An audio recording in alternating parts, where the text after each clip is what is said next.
నమః. జై లలితాంబికాయే నమో నమః. మనందరికీ కూడా ఆ లలితమ్మ ఆశీస్సులు ఉండాలని కోరుకుంటూ అందరూ బాగుండాలి, అందులో మనం ఉండాలి. ఈరోజు వీడియోలో అసలు పంచాదశి మంత్రం అంటే ఏంటి, లలితమ్మ సూక్ష్మ రూపం గురించి తెలుసుకుందాం. లలితమ్మ సూక్ష్మ రూపం అంటే అణువు కన్నా చిన్న రూపం అండి, అది మన కళ్ళకి కనిపించదు. ఈ సూక్ష్మ రూపానికి పంచాదశి మంత్రానికి సంబంధం ఏంటి అన్నది ఈ వీడియోలో తెలుసుకుందామండి. లలితమ్మ సూక్ష్మ రూపము మన కళ్ళకి కనిపించదు అని ముందు వీడియోలో కూడా చెప్పుకున్నాము. కానీ కనిపించిన వస్తువు గురించి మనం ఎలా తెలుసుకోవాలి అంటే దానికి ఒక ఆధారం ఉండాలి. ఆ ఆధారమే పంచాదశి మంత్రము. పంచాదశి మంత్రము అన్న లలితాదేవి సూక్ష్మ రూపము అన్న సూక్ష్మ శరీరము అన్న ఒకటే. ఇంతకీ ఈ సూక్ష్మ రూపము ఎక్కడ ఉంటుంది? ఈ సూక్ష్మం అంటే అణువు కన్నా చిన్నగా ఉన్నా ఎక్కడ ఉంటుంది? ఎక్కడో ఉన్నదండి. ఈ సూక్ష్మ రూపము మనుష్యుల తాలూకా మన శరీరంలోనే ఉంటుంది. ఎక్కడ? మూలాధార చక్రంలో కుండలిని రూపంలో అమ్మవారు నిద్రిస్తూ ఉంటారు. ఎప్పుడైతే ఆ సాధకుడు ఘోర తపస్సుగా మంచిగా ధ్యానం చేసుకుంటూ పోతాడో ఈ నిద్ర రూపంలో ఉన్న కుండలిని శక్తి జాగృతి అవుతుందన్నమాట. అంటే సాక్షాత్తు లలిత స్వరూపమై జాగృతి అవుతుంది. అంటే ఇక్కడ పంచాదశి మంత్రము అన్న లలితా త్రిపుర సుందరి సూక్ష్మ రూపం అన్న రెండు ఒకటే. అది ఎలాగో ఇప్పుడు తెలుసుకుందాము. పంచాదశి మంత్రము అంటే పంచాదశి అంటే 15 బీజాక్షరాలతో చేయబడినదండి ఈ మంత్రము. ఈ మంత్రము మొత్తం 3 కూటాలు అంటే 3 గ్రూప్స్లోని డివైడ్ అయి ఉంది. మొదటి కూటమి ఏంటంటే వాగ్భవ కూటము. ఈ వాగ్భవ కూటంలో 5 బీజాక్షరాలు ఉంటాయి. రెండో కూటమి కామరాజు కూటము లేదా మధ్య కూటం అని పిలుస్తారు. ఈ కూటమిలో 6 బీజాక్షరాలు ఉంటాయి. మూడో కూటమిలో శక్తి కూటము, శక్తి కూట. ఈ శక్తి కూటలో 4 బీజాక్షరాలు ఉంటాయి. మొదటి కూటము పంచాదశి మంత్రంలో మొదటి కూటము వాగ్భవ కూటము. ఈ వాగ్భవ కూటమికి లలిత అమ్మవారికి సంబంధం ఎలాగో తెలుసుకుందాం. ముందుగా ఒక సాధకుడు లలితమ్మని ధ్యానించుకుంటున్నాడు. అమ్మవారిని ఊహించుకుంటూ ఈ పంచాదశి మంత్రం ఉపయోగించుకుంటూ అమ్మని ధ్యానించుకుంటున్నాడు. మొదటి కూటం ఏంటి? వాగ్భవ కూటము. వాగ్భవ కూటము అంటే అది ఎప్పుడైతే మనము లలితమ్మని ధ్యానిస్తున్నామో లలితమ్మ ముఖాన్ని, కలువు పువ్వు లాంటి లలితమ్మ ముఖాన్నే వాగ్భవ కూటము అంటారు. వాక్కు అంటే మాట్లాడడము. మాటలు ఎక్కడి నుంచి వస్తాయి? మన మొహంలోంచి వస్తాయి. ఆ సాధకుడి మొహంలోని ఆ లలితమ్మ వారు అక్కడికి వచ్చేస్తారనమాట. ఎప్పుడైతే ఈ పంచాదశి మంత్రం మొదటి కూటం మీద ఆ సాధకుడు ధ్యానం చేస్తాడో ఈ ప్రపంచంలో ఉన్న ధ్యానము కావలసిన చదువు తెలియని విషయం అంటూ ఏది ఉండదు. సాక్షాత్తు సరస్వతీదేవే వాళ్ళకు పూనినట్టు అవుతారనమాట. అందుకనే వాళ్ళు మాట్లాడే వాక్కుకి అంత శక్తి ఉంటుంది.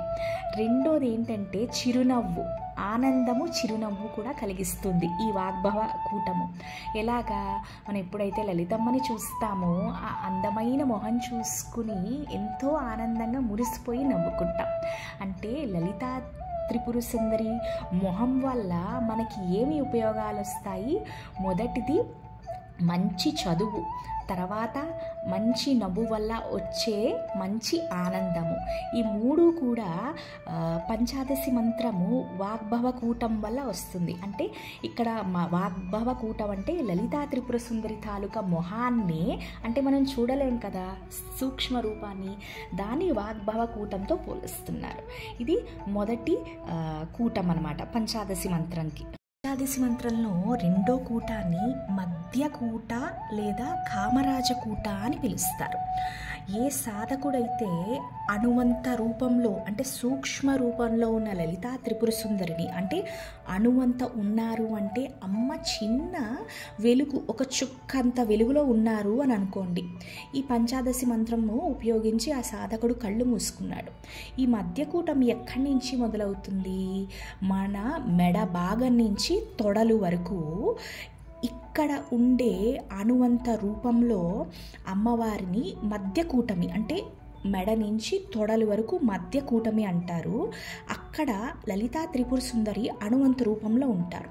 ఈ అణువంత రూపంలో ఉన్న లలితమ్మని పంచాదశి మంత్రము ఉపయోగించి ధ్యానం చేస్తే ఏం జరుగుతుంది అంటే, ఈ మధ్య కూటమిలో మన హృదయం ఉంటుందండి. ఈ హృదయంలో కోరికలు, లేదంటే పక్క వాళ్ళ మీద ప్రేమ, ద్వేషాలు, వస్తువుల మీద అపేక్ష, ఇవన్నీ కూడా ఉంటాయి. కాబట్టి అంటే ఇక్కడ మన్మధుడు నివసిస్తాడు. వీటన్నింటికి కారణం ఎవరు? మన్మధుడు. ఒకళ్ళ మీద ప్రేమ రావాలి అన్న, ద్వేషం రావాలి అన్న, అత్యాస, కోరికలు, వీటన్నిటికీ కూడా కారణం మన్మధుడు. అందుకనే ఈ కూటాన్ని కామరాజు కూటం అని కూడా పిలుస్తారు. పంచాదశి మంత్రంలో 3వ కూటమి శక్తి కూటమి అని పిలుస్తారు. ఇవి తొడల నుంచి పాదాల వరకు ఉంటాయి.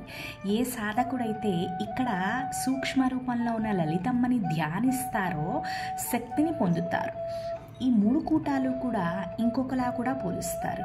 మొదటి కూటాన్ని ఈ ప్రపంచాన్ని సృష్టించినప్పుడు బ్రహ్మదేవుడిని సృష్టించినట్టు అనమాట. రెండో కూటంలో విష్ణుమూర్తి ఈ ప్రపంచానికి కావాల్సిన సౌకర్యాలు ఇచ్చి ముందుకి నడిపిస్తారు. 3వ కూటంలో ఈ ప్రపంచాన్ని అంతం చేయడానికి రుద్రుడు అమ్మవారి శక్తిని తీసుకుంటారు. అంటే ఇది శక్తి కూటమి కాబట్టి ఇక్కడ చాలా శక్తి ఉంటుందన్నమాట. ఈ శక్తిని ఉపయోగించి ఈ ప్రపంచాన్ని అంతం చేస్తారు అని వివరిస్తారు. ఇది అండి పంచాదశి మంత్రంకిను లలితమ్మ సూక్ష్మ రూపానికి తాలూకా సంబంధము. నాకు కూడా ఈ పంచాదశి మంత్రాల గురించి పెద్దగా తెలియదు. అది చాలా చాలా గొప్ప ప్రావీణ్యులు, చాలా విద్వాంసులకే తెలుస్తుంది. నేను కూడా నార్మల్గా అందరిలాగా నేర్చుకుంటున్న దాన్నే. లలితమ్మ అంటే ఎంతో ఇష్టం కాబట్టి నాకు తెలిసిన 2 విషయాలు మీ అందరితో పంచుకుందాము అన్న ఉద్దేశమే. లలితా సహస్రనామ అంటే మనం ఈ పంచాదశి మంత్రాలు వీటి గురించి అంత డీప్గా వెళ్ళిపోక్కర్లేదు. లలితా సహస్రనామం శ్లోకాలు అర్థం అయ్యేంత వరకు ఇన్ఫర్మేషన్ ఉంటే చాలు అన్నది నాకు తెలిసింది, తోచింది ఈరోజు ఈ వీడియోలో షేర్ చేస్తున్నాను. విషయం చెప్పడం మర్చిపోయానండి.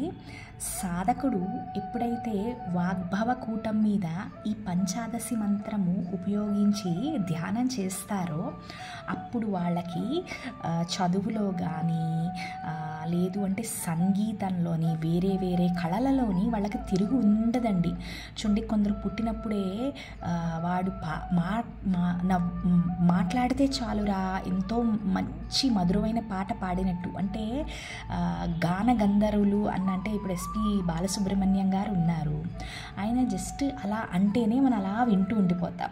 అంటే వీళ్ళందరూ కూడా అమ్మవారు ఇచ్చిన ఈ విద్యంతా కూడా వాళ్ళకి పుట్టినప్పటి నుంచి అదొక బహుమతి అండి వాళ్ళకి. ఆ వాక్కు వాళ్ళ నోటి మీద సరస్వతీదేవి అలా తాండవిస్తూ ఉంటుందన్నమాట. తర్వాత 2వ కూటమి మధ్య కూటమి లేదా కామరాజ కూటమి అప్పుడు ధ్యానం చేసినప్పుడు అత్యాశలు, ఈ కోరికల మీద మనకి కోరికలు తగ్గిపోయి అంటే దైవస్మరణ వైపు ఎక్కువ వెళ్ళిపోతాడు ఆ సాధకుడు. అంటే ఇంక సంసార బంధనాలు అవి కూడా చాలా మటుకు తగ్గించేసుకుని, అంటే ఇవన్నీ కూడా శాశ్వతం కాదండి, ఈ వస్తువులు, ఈ ధనము, ఈ సంపద అన్నది ఆ సాధకుడికి అర్థమైపోతుంది.